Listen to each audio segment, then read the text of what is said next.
그래서 지난주하고 이번 주 두 주를 거쳐서 이 찬양이 얼마나 중요한 것인가, 그것을 이제 말씀을 연결해서 드리려고 해요. 하나님은 그들을 바벨론에서 구원하실 것이며 그들이 땅으로 안전하게 편안하게 인도할 것을 약속하시면서 바다 가운데 길을 내주신다고 말씀하셨어요.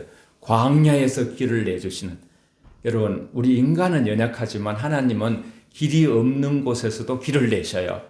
예수님은 흑암 가운데 빛으로 오셔서 예수님 자신이 하나님 나라에 우리가 연결될 수 있도록 하나님과 친히 길이 되어 주신 줄 믿습니다. 십자가를 지시고 모든 피를 흘리시면서 보혈로 우리를 그저 핏값으로 샀다 하시면서 요한복음 14장 6절에도 우린 다 외우잖아요. 그 말씀은 나는 길이요 진리요 생명이니 나로 말미암지 않고는 아버지께 이를 자가 없다 그랬어요. 예수님 말미암지 않고는 아무도 하나님의 영원한 세계로 이를 자가 없어요. 예수님만이 우리의 유일한 구원이 있어요.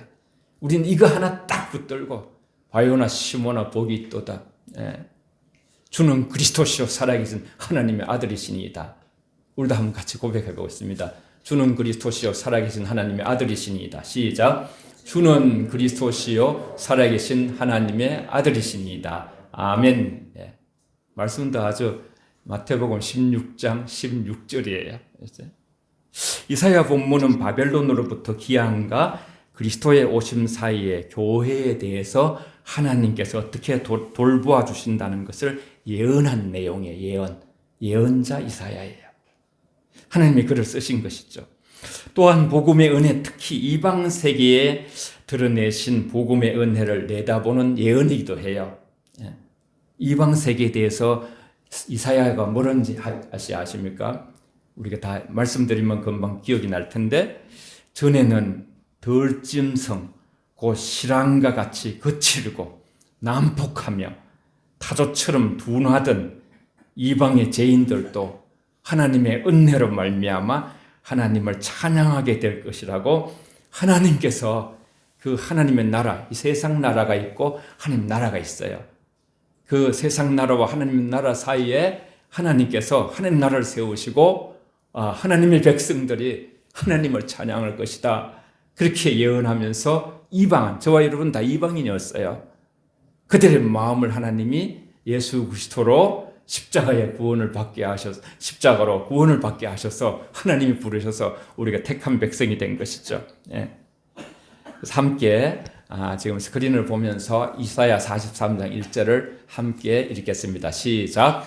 이 백성은 내가 나를 위하여 지었나니 나를 찬송하게 하려 함이니라. 아멘. 이 너무나 중요한 말씀이에요. 한 번 더 읽을게요. 시작. 이 백성은 내가 나를 위하여 지었나니 나를 찬송하게 하려 함이니라. 아멘.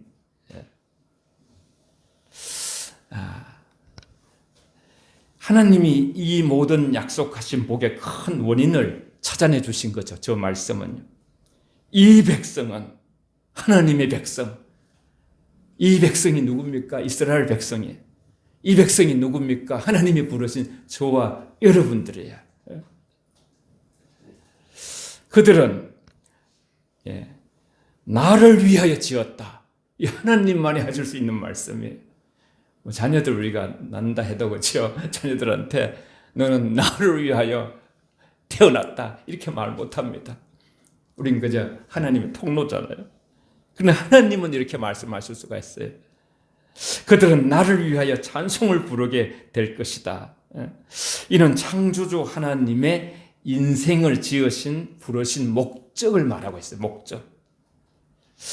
인생 존재의 문제의 본질로서 이 점을 진실로 우리가 깨달으면요, 우린 비로소 삶의 해답을 얻게 됩니다.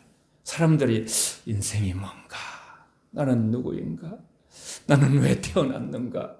항상 고민하는 거예요. 평생 그 해답을 못 얻고 가는 사람 너무 많아요. 인생의 참된 주인, 나를 창조하신 분, 나를 구원하신 분을 안다는 것도 이것이 놀라운 축복이고, 우리 인생의 새로운, 우리 늘 이렇게 새해 되면 고린도후서 5장 17절을 하잖아요. 그런즉 이제는 이전 것은 지나갔으니 보라 새 것이 되었도다. 새 것이 되었도다. 부르심. 그들은 나를 위하여 찬송을 부르게 될 것이다 그랬어요. 이 백성은 내가 나를 위하여 지었나니 여기에 꼭 자기를 대입하십시오. 우리 자녀들을 대입하십시오. 대한민국 백성들, 교회 모든 지상의 모든 하나님의 형상과 회복, 우리는 모양을 가지고 태어났어요. 여러분, 존재의 목적, 이것을 분명히 깨닫게 되면요, 우리가 그렇구나, 나는 하나님 찬양하기 위해서 태어났구나, 하나님 예배하기 위해서 태어났구나, 나는 이것을 하며 살리라, 이 목적대로 살면서 살아가리라. 에베소서 1장 11절 12절 그 본문이 같이 바로 다음에 넘기면 돼요. 처음이라서 장르줄을 바로 넘기면 나옵니다. 에베소서 1장 11절 12절 이제 앞으로 바로 넘어갈 겁니다. 같이 읽습니다. 에베소서 1장 11절 12절 시작. 모든 일을 그의 뜻의 결정대로 일하시는 이의 계획을 따라 우리가 예정을 입어 그 안에서 기업이 되었으니 이는 우리가 그리스도 안에서 전부터 바라던 그의 영광의 찬송이 되려 하려 하심이라. 아멘. 모든 일을 그의 뜻대로. 여러분, 우리 뜻대로 안 됩니다. 인생 자기 뜻대로 됐습니까? 우리가 만나는 것도 무슨 우리 계획해가 된 겁니까? 모든 일이 하나님 뜻대로 됩니다. 감사하게도 우리 뜻대로만 되면 안 됩니다. 타락한 우리 인간은 이기심이 많습니다. 본성이 타락해 있습니다. 재성이 있습니다. 새벽에도 우리가 그 사사기를 봤습니다만 우리의 타락한 재성의 본성이 얼마나 강한지 수없이 그죠. 하나님이 태평면허를 주시면 또 범죄하게 됩니다. 범죄하면 또 그냥 이렇게 하나님이 변방의 백성들을 통해서 이스라엘을 이렇게 20년, 30년씩 또 이렇게 막 완전히 전쟁을 쳐들어와서 고통을 줍니다. 그러면 너무 고통스러워서 또 이스라엘 백성들이 또 하나님 앞에 부르짖습니다. 우리 좀 살려주세요. 그러면 또 하나님이 사사를 딱 세워가지고 다시 또 전쟁에서 이기게 하셔가지고 또 평온한 그런 날들을 40년, 많이 길이면 80년 주십니다. 그러면 또 범죄합니다. 타락한 인간의 본성이 얼마나 자신들의 그 하나님이 한 경험을 속에 경험하면서도 불구하고 그걸 차고 나가지 못합니다. 그런 부분. 그래서 모든 일을 그의 뜻대로 일하시는 이의 계획을 따라서 역사가 움직입니다. 그러니까 우리는 하나님의 뜻을 알아야 됩니다. 하나님의 뜻은 분명한 때가 있어요. 항상 기뻐하라, 쉬지 말고 기도하라, 범사에 감사하라. 이는 그리스도 예수 안에서 너희를 향하신 하나님의 뜻이니라. 데살로니가 5장 16절에서 18절까지는 분명한 뜻. 모든 사람 듣든지 말든지 계속 주님 오실 때까지 복음을 전하라. 이게 하나님 뜻이니라. 그런 뜻이 있는가 하면 우리가 개인적으로 누굴 만나야 되고 관계를 해야 되고 집에서 어떤 일을 결정해야 되고 이런 일에 하나하나 성경에 써 있질 않습니다. 그러니까 우리가 하나님께 기도하면서 성령께서 조명해 주시고요. 너희의 친구라. 하나님은 하나님의 계획을 우리에게 말씀해 주신다 그랬어요. 저와 여러분들이 하나님의 뜻대로 생각하고 마음 먹고 행하게 되면 반드시 저와 여러분에게 하나님이 확인을 주는 게 있어요. 반드시 저와 여러분이 평안하게 될 줄 믿습니다. 평안이 오는 거예요. 그래서 어떤 사람들은 막 작정 기도를 하는 거예요. 일주일, 40일 그렇게 해가지고 산에도 올라가서 기도하다가 큰 평안이 임하면 응답받은 줄 알고 내려옵니다. 40일 안 됐어도.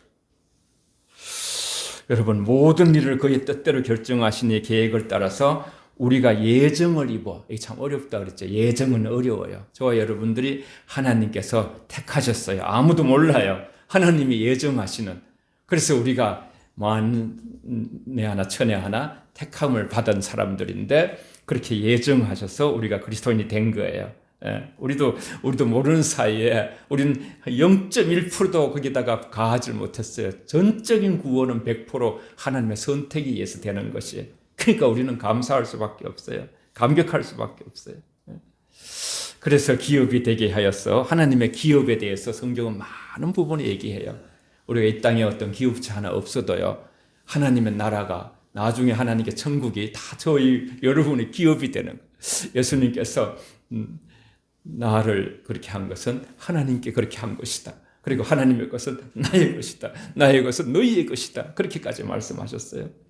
이는 우리가 그리스도 안에서 전부터 바라던 그의 영광의 찬송이 되게 하려 하심이라. 전부터 계속 바라던 것이 이제 구체적으로 이사야를 통해서 말씀하시고 또 나아가서는 이제 예수님을 보내셔가지고 완전히 구원을 얻어서 모든 영혼들이 다윗이 시편에 보면요, 자기만 아니라 모두가 다 찬양하기를 얼마나 바라는지 몰라요.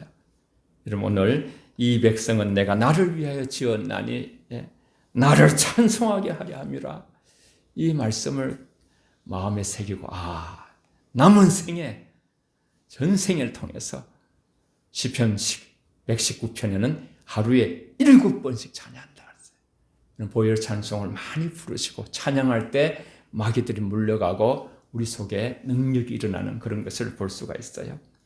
하나님은 계속 그분의 자의적인 뜻을 보이지 않으시지만은 계속 구원의 역사를 이루시며 부르시면서 전부터 바라던 일을 계속 하나님은 성취해 가셔요. 성취해 가시는 것이. 우리가 이제 궁극적으로는 이제 요한계시록이 우리의 모든 것에 대한 총괄적으로 하는 이루어질 그 영광의 세계를 요한사도, 밤모습에 요한사도가 제일 오래 살았어요. 밤모습의 요한사도를 통해서 우리에게 말씀하셨는데, 요한계시록을 통해서 그리스도의 손으로 옮겨진 책을 오늘 이렇게 말씀하고 있어요. 지금 현재 옆에서 있는데 여러분께서 보시는 성경이 거기 열려 있잖아요. 8절에 보면 그 두루마리를 취하심에 내 생물이 24장로들이 그 어린 양 앞에 엎드려 각각 금은고와 향이 가득한 금대접을 가졌으니 이 향은 성도들의 기도들이라. 같이 따라해 봅시다. 이 향은 성도의 기도들이라. 시작. 이 향은 성도의 기도들이라. 아멘. 기도가 그냥 사라지질 않아요. 기도가 하나님의 기도의 병이 성경에 보면 나와요. 8장 3절도 있고. 그래가지고 그게 담겨가지고 기도를 통해서 향기가 나요. 하늘에 향기가 있고. 우리가 뭐 향기가 있으면 좋잖아요. 꽃의 향기 있으면 좋잖아요. 그런 식으로 향기를 내는 거예요. 그래서 9절에는 그들이 새 노래를 불러 이르되 두루마리를 가지시고 그 임봉을 떼기에 합당하시도다. 그 다음에 예수님이 나와요. 일찍이 죽음을 당하사 각 족속과 방언과 백성과 나라 가운데서 사람들을 피로 사신 하나님께 드리시고 그들이 우리 하나님 앞에서 나라와 제사장을 삼으셨으니 그들이 땅에서 왕노릇하리로다 그랬어요. 예수님은 아버지와 같은 보좌에 같이 앉아 계셔요. 전체를 설명하면 그리스도께서는 아버지의 손에서 책을 받으면서 천사와 인간, 실로 모든 먼저 간 이제 어떤 사람들, 성도들, 피조물의 한우와 찬미를 받으시는 송영이 시작되는 거예요. 송영이. 송영이 시작되는 거예요. 송영의 내용은 뭐냐 하면 경배의 대상은 어린 양이신 주 예수 그리스도시고 그들은 그분 앞에 엎드려서 가장 정중하게 찬미를 드리는 거예요. 전부 엎드려가지고. 우리가 이제 예배를 드릴 때 지상이지만요. 마음을 엎드리는 거예요. 마음을. 하나님 앞에 엎드릴 수밖에 없어요. 너무나 지극하시고 크시고 놀라우신 분. 그 찬양의 내용이 그리스도께서 책을 가지시고 임봉을 떼시기에 합당하다. 그리스도만이 그 임봉을 떼기에 합당하다. 모든 계시의 비밀을 열 수 있는 분은 바로 하나님의 아들 그리스도시다. 그랬어요.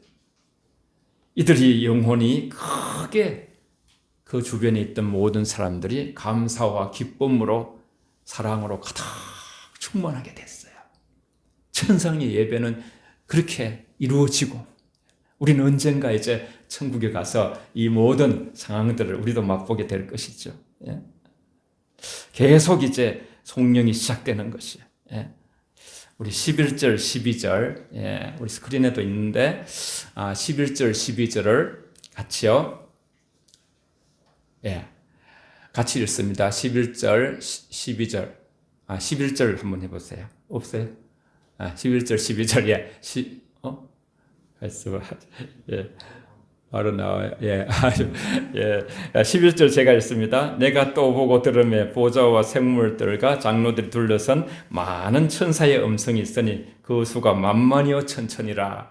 12절은 있네요. 죄송합니다. 12절 시작. 큰 음성으로 이르되 죽임을 당하신 어린 양은 능력과 부와 지혜와 힘과 존귀와 영광과 찬송을 받으시기에 합당하도다 하더라. 아멘. 이것이 하나님이 이사야를 불러서 백성들에게 말하라. 때가 됐다. 이렇게 하나님의 백성들은 나를 찬송하게 하려 하는 것이 나의 창조주의 목적이다. 그러면서 그 모든 궁극적인 결론이 되는 계시록 하늘나라 천상의 세계, 천국의 세계를 보여주시는데 거기에서 큰 음성이 이르되 죽임을 당하신 어린 양, 예수님이죠. 죽임을 당하신 어린 양. 왜 죽임을 당했습니까? 저와 여러분들의 죄를 사하시기 위하여. 그분이 능력과 부와 지혜와 힘과 존귀와 영광과 찬송을 받으시기에 합당하시다 했어요. 아들을 귀히 여기는 자를 하나님이 귀히 여겨준다 했어요. 모든 교회들이, 성도들이 할 것은 주님을 높이는 거예요. 아들을 귀히 여기시는 거예요. 그리고 우리가 존귀와 영광과 찬양을 올려드리는 거예요. 하늘에서 그 일이 이루어지고 있는 것이에요. 존귀와 영광과 찬양을 받으시기에 합당하신 분은 오직 하나님의 아들, 또 하나님이시죠. 성부, 성자, 성령은 다 받으시기에 합당하시죠. 하늘의 천상의 예배는 완전한 거죠. 엎드려 경배하는 존귀와 영광을 하나님께만 올려드리고 우리 지상에서는 뭐 이렇게 예배 드리기도 하고 딴 생각을 할 수도 있는데 거기서는 그런 일이 없지요. 우린 그 길을 바라보면서 그 영원한 하늘나라를 바라보면서 중간에 뭐 다 빼버리시고 천국을 꼬린 지점을 바라보면서 모든 사람이 다른 어떤 생각도 없이 하느님께 존귀와 영광과 찬양을 올려드리는, 그러면서 다른 본문과 합치면 거룩 거룩 거룩하시다. 오늘 그 찬송 9장 80장 부른 것처럼. 그 다음에 13절 14절도 한번 다음 본문을 한번 읽어볼게요. 13절 14절 시작. 내가 또 들으니 하늘 위에와 땅 위에와 땅 아래와 바다 위에와 또 그 가운데 모든 피조물이 이르되 보좌에 앉으신 이와 어린 양에게 찬송과 존귀와 영광과 권능을 세세토록 돌릴지어다 하니 내 생물이 이르되 아멘 하고 장로들은 엎드려 경배하더라. 아멘. 그렇죠. 하늘 위에와 땅 위에와 땅 아래 바다 위에와 그 가운데 모든 피조물이 이렇대. 이건 이제 전체 완전한 창조 세계의 전부가 보좌에 앉으신 이와 어린 양에게 찬송과 존귀와 영광과 권능을 세세토록 돌릴지어다. 이건 아주 지엄한 명령이에요. 나무들도, 그죠? 동물들도, 인간도, 그 속에 사는 모든 바다 속에도, 땅에도, 하늘에도, 날아다니는 새들도 하나님이 지으신 창조의 목적이 분명한. 하나님께서 얼마나 아들을 사랑하시고 예수님께서 그 구원의 계획에 완전히 이렇게 순종하신 그것을 너무나 하나님이 크게 보시고 빌립보서 2장에 보면 너희는 이 마음을 품으라 그리스도 예수의 마음이니 그는 하나님과 동등됨을 취하지 아니하시고 자기를 비워 십자가에 자기 몸을 내어주시고 죽기까지 내어주셔서 2장 12절에는 이름으로 하나님께서 그를 높여서 모든 만물을 무릎 꿇게 하셨다는 것이죠. 여러분 우리 그리스도인들, 우리 영혼 가족들, 하나님의 사람들, 여러분 우리는 모든 이론에 높아진 것을 파하고 항상 그리스도께 복종하심으로써 이 세상에 가장 행복할 수 있는 비결은 그리스도께 복종하는 거야. 그리스도의 말씀에 순종하는 거야. 그 말씀 아래로 서는 거야. 그 말씀이 정한 대로 우리가 그 결정한 대로 우리가 거기에 따르고 그 말씀이 우리를 복되게 한다는 것을 믿고 따라가는 것이죠. 예? 구체적으로 지난주에도 다른 어떤 적용을 했었는데 오늘 또 한 가지 적용 사례를 말씀드릴게요. 하나님은 어떻게 역사하셨을까? 하나님은 어떻게 역사하시는가? 우리 그리스도인들은 이 굉장히 호기심이 많죠. 실제 상황 자세하게 한 부부가 삶의 모든 경우에 그 어려움을 많이 겪은 부부인데 이 부부도 범사에 찬양하라는 설교를 들었어요. 성경에 그런 말씀이 있죠. 마음의 예배 시간에 감동이 왔어요. 근데 집으로 돌아왔는데 또 이게 설교 말씀이 마음에 설교 중에 감동이 이렇게 또 계속 하면 좋은데 좀 마음에 갈등이 생기네. 갈등이. 집안에 다 인간은 삶에 문제가 있는데 이 가정에 또 문제가 있어요. 이들 부부는 정신과 병원에서 깊은 병으로 이제 진단을 받은 딸로 인해서 깊은 고민이 왔어요. 용기를 내어서 전국 기도 모임에 믿음이 좋아요. 둘이 딸을 위해 기도 요청을 하고 다 오픈했어요. 그냥 부모도 매일 무릎을 꿇고 기도했어요. 그런데 딸의 상태가 오랫동안 여전했어요. 너무 마음이 아픈 거예요. 그런데 설교 중에 목사님께서 그날 부부에게 딸의 현재 상태를 주님께 찬양하라. 그대로 찬양하라. 이 딸에게만 얘기한 것이 아니라 그냥 본문으로 목사님 알지도 못한 상황일 수도 있고 또 알 수도 있고 그렇지만은 아내의 마음에 부담이 되었어요.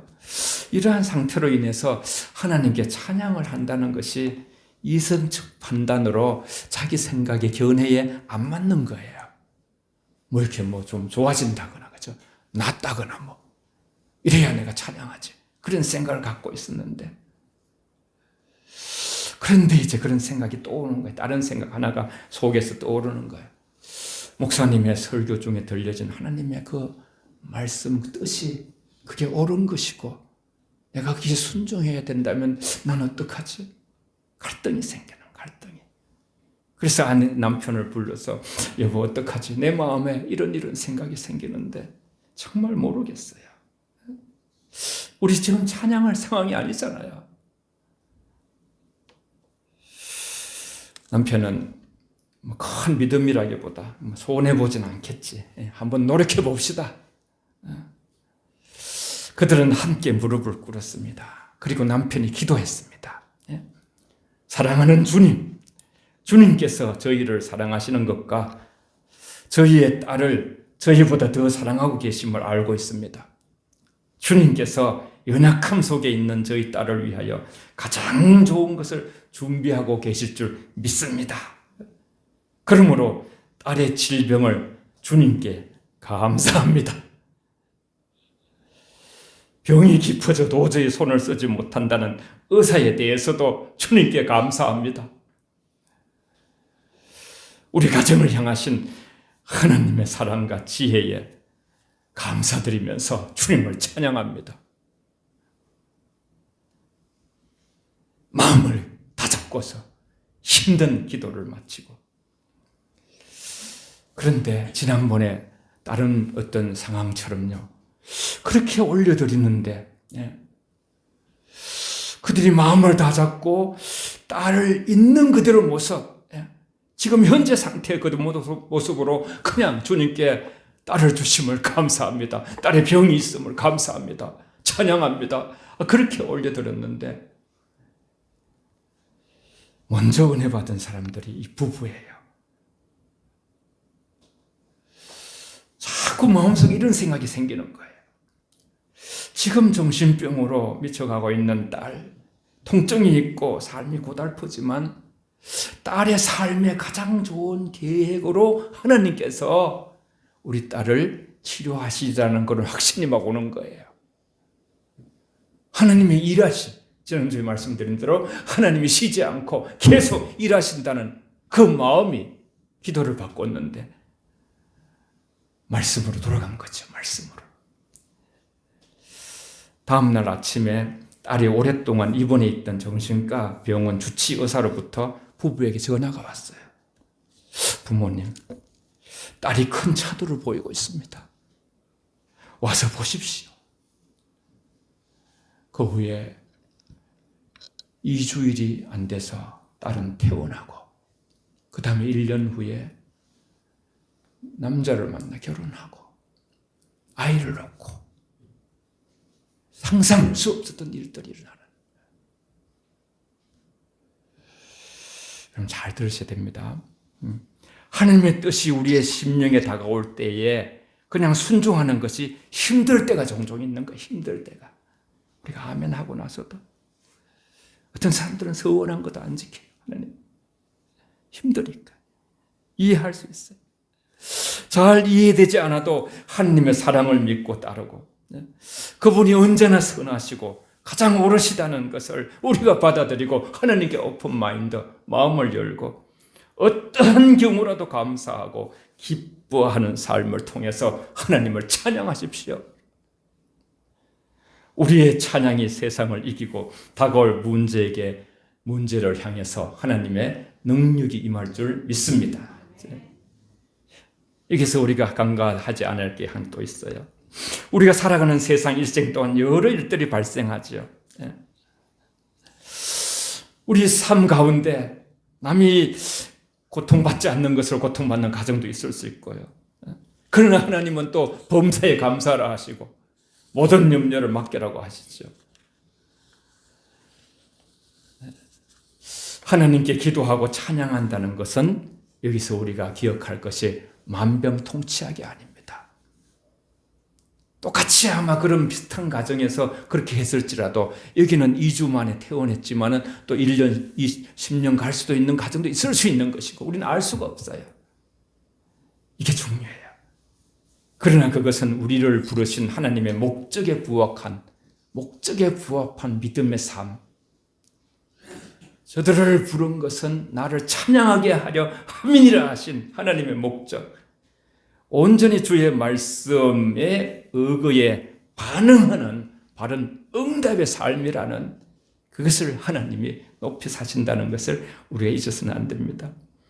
우리는 어떤 결과를 예상하고 찬양해서는 안 됩니다. 지금 처해 있는 바로 그 상황이 어떨지라도 그냥 찬양해야 하는 것입니다. 진짜 산을 좋아하는 사람들은 그냥 산이 좋다고 그래요. 다리를 좀 튼튼하게 해서 좋다. 누구 만나서 같이 가니까 좋다. 그런 게 이유가 없이 그냥. 사람을 좋아할 때도 우리가 그냥 그래야 돼. 그냥. 뭐 때문이 아니라. 어떤 사람의 어떤 부분을 좋아한다는 것은 내가 그런 성향을 좋아하기 때문에 나의 좋아하는 것이 나타날 때 좋아할 수 있습니다. 그러나 우리는 하나님이 그를 사랑하시기 때문에 아버지 하나님께 찬양하는 것에 이유를 불문하고 상황을 불문하고 here and now, here 여기에 now 지금 우리는 하나님께 목적이기 때문에 우리가 살아있는 이유이기 때문에 우리가 살아있는 삶의 근거이기 때문에 하나님이 우리에게 명하신 것이기 때문에 그것이 복이기 때문에 우리는 찬양해야 될 줄 믿습니다. 찬양을 계속해 나갈 때에 주님의 능력이 명백히 우리의 현실 속에 흘러들어와서 조만간 하나님의 때에 우리 주비가 변화될 것은 확실합니다만 그러나 이것이 찬양의 결과입니다. 결과. 그냥 그것을 바라고 이렇게 찬양을 한다는 것은 순수한 동기가 아닙니다. 그래서 사도 바울 그렇게 신라와 함께 그냥 찬양했습니다. 그냥 기도했습니다. 그런데 옥문이 열리고 놀라운 일들이 생겼습니다. 주님을 찬양하는 본질은 주 안에서 우리 자신이 즐거워하는 것입니다. 시편 37편 4절을 같이 함께 읽겠습니다. 시편 37편 4절.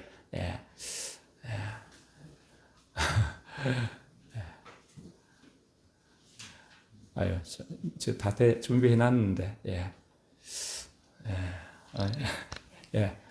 나옵니다, 지금. 다 같이 시작. 또 여호와를 기뻐하라. 그가 내 마음의 소원을 내게 이루어 주시리로다. 아멘. 굉장히 중요한 것입니다, 여러분. 여호와를 기뻐하라. 뭐 단서가 있습니까, 여러분? 기뻐할 일이 생기니까 기뻐하라. 용서를 받았으니 기뻐. 그런 단서도 하나도 없어요. 그냥 여호와를 기뻐하라. 그가 내 마음의 소원을 이루어 주시리라. 주님 찬양의 본질은 우리가 주 안에서 주님을 즐거워하는 것입니다. 즐거워하는 것.